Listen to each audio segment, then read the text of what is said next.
Assalamualaikum warahmatullahi wabarakatuh. Kepada adik-adik sekalian, hari ini saya akan memberikan materi mengenai pekerjaan badan saluran. Di mana pekerjaan badan saluran ini semua nanti beberapa mata kuliah seperti drainase, hidrolika, pengembangan sumber daya air, dan terutama irigasi termaktub juga di dalamnya.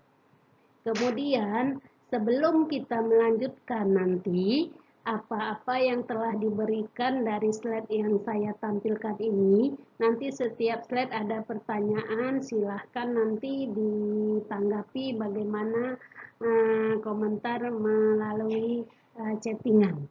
Oke? Adapun drainase adalah mengalirkan, menguras, membuang. Ini ketiga ini adalah kata sama ya, sama-sama melakukan pergerakan atau sama-sama melakukan kecepatan. Sebagai suatu tindakan teknis untuk mengurangi kelebihan air, baik yang berasal dari air hujan, rembesan, maupun kelebihan air irigasi dari suatu kawasan lahan sehingga fungsi kawasan lahan tidak terganggu. Dalam hal ini ada timbul juga pertanyaan bagaimana menurut adik-adik hubungan prasarana dan sarana pada drainase yang kita lihat di lapangan atau di sekitar lingkungan adik-adik sekalian. Kemudian sistem drainase. Sistem drainase ini adalah serangkaian bangunan air yang berfungsi untuk mengurangi dan atau membuang kelebihan air dari suatu kawasan lahan sehingga lahan dapat difungsikan secara maksimal. Kemudian sistem drainase itu adalah salah satu infrastruktur perkotaan yang sangat penting. Kualitas manajemen perkotaan dapat dilihat dari kualitas sistem drainase yang ada. Kemudian sistem drainase baik membebaskan kota dari genangan air apabila sistem drainase itu berjalan dan berfungsi dengan baik.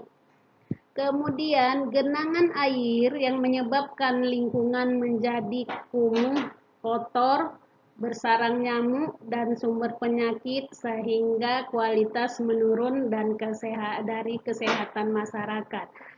Dalam sistem ini, apa yang harus dipersiapkan untuk fasilitas drainase dan pengendalian air?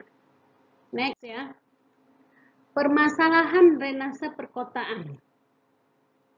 Proses pembangunan infrastruktur yang kurang melibatkan masyarakat, lemahnya koordinasi dan sinkronisasi dengan komponen infrastruktur yang lain. Kalau kita lihat potret drainase kita ada bermacam-macam dipengaruhi, misalnya kalau kita lihat sini banyak sampah ya, sampah di drainase ini sehingga sampah tersebut jadi sedimen. Kemudian di sini ada bantaran yang difungsikan untuk segala sesuatu yang tidak sesuai pada tempatnya. Kemudian genangan akibat tidak adanya saluran drainase, nah terjadilah genangan. Ini banyak kita lihat ya sedimentasinya. Jadi dari permasalahan kita lihat gambar di sini, apa yang utama permasalahan drainase perkotaan? Selain daripada gambar-gambar yang adik-adik lihat ini. Pekerjaan badan saluran. Pembuatan atau pemasangan konstruksi perkuatan saluran pada konstruksi saluran tanah yang sudah selesai dilaksanakan. Konstruksi tersebut bisa berupa konstruksi beton prekas, pasangan beton maupun pasangan batu. Persiapan pekerjaan badan saluran. Pemeriksaan elevasi rencana. Pengertian elevasi rencana sesuai dengan gambar kerja dalam dokumen kontrak. Sebelum pelaksanaan elevasi, diperiksa ketepatannya dengan juru ukur. Kemudian juru ukur menetapkan elevasi acuan dalam jarak yang cukup jauh Pemasangan cukup jauh dikhawatirkan perambatan kesalahan penentuan elevasi saluran jika elevasi dilakukan dengan selang timbangan air atau benang dan papan nipu waterfast. Harus ada izin direksi pekerjaan pelaksanaan lapangan, membuat permohonan izin. Direksi melakukan pemeriksaan. Dari persiapan pekerjaan badan saluran ini, persiapan apa saja yang dilakukan pada pekerjaan badan saluran yang lainnya, misalnya di tempat lain. Kemudian pelaksanaan pekerjaan badan saluran. Ini sangat penting ya, terutama pemeriksaan bekisting. Bekisting adalah cetakan yang berupa konstruksi dan dari metal atau kayu atau kombinasi dari keduanya untuk mencetak atau membuat konstruksi bahan konstruksi beton yang akan dilaksanakan. Mempunyai bentuk serta dimensi seperti yang kita inginkan. Persyaratan bekisting antara lain adalah kuat, permukaan licin, bersih, dan tidak kotor. Pembuatan bekisting mengacu pada dimensi dan bentuk konstruksi beton yang telah direncanakan. Untuk ini, persiapan apa saja yang dilakukan pada pekerjaan badan saluran ini untuk pekerjaan konstruksi, khususnya pada bekisting. Tabel contoh perbandingan campuran bahan untuk membuat 1 meter kubik berapa adukan betonnya. Jadi kelihatan di sini ya. Kalau mutu betonnya ada K125, 150, K175, K200, K225, K250. Dan berat semennya pun bervariasi, makin berat mutu betonnya, makin besar mutu betonnya, maka semennya banyak diperlukan. Begitu juga dengan pasir, kerikil, air, kemudian tingkat perbandingan atau rasionya. Itu semakin besar mutu betonnya, maka semakin banyaklah materialnya yang diperlukan. Dalam hal ini, coba beri alasan untuk pekerjaan beton yang digunakan K125 sampai K250 itu kenapa perbandingannya bisa jauh beda. Kemudian installation, yaitu ini nampak lihat ya, ada bentuk seperti bentuk gorong-gorong, ada tipe U, tipe H, tipe HS, di mana perbandingannya ini pun juga bervariasi. Ada pondasi pasir, kalau dia bending tipe U, pondasinya kita lihat sampai 10 sampai 15 cm di bawah badan pipa. Kalau tipe H adalah sepertiga D dari diameter, itu pondasinya. Kalau untuk tipe HS, pondasi pasirnya sampai 2/3 diameter. Nah, momen diagramnya pun berbeda, ada yang momen positif dan momen negatifnya. Kalau untuk tipe U itu besar, kalau untuk yang tipe H itu momen positif dan momen negatifnya itu sedang saja. Sedangkan tipe HS atau bendingnya ini adalah momen positif dan negatifnya kecil. Kemudian beban yang diterima pipa itu makin, kalau di tipe U dia besar, kalau tipe H itu sedang, dan tipe HS itu kecil, dan seterusnya. Jadi sampai nanti perbandingan harga dan harga pasang itu berbeda dari tipe U, tipe H, tipe HS. Itu dapat kita lihat nanti perbedaannya melalui perhitungan yang adik-adik akan kerjakan.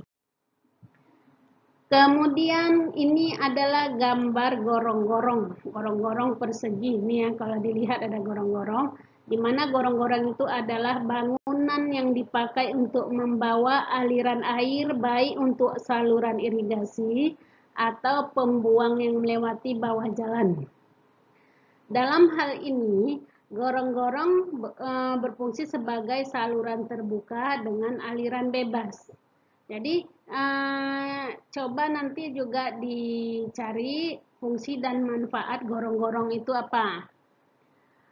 Gorong-gorong segi empat. Kalau ini kita lihat gorong-gorongnya berbentuk segi empat. Gorong-gorong segi empat dibuat dari beton bertulang atau dari pasangan batu dengan pelat beton berupa sebagai penutup.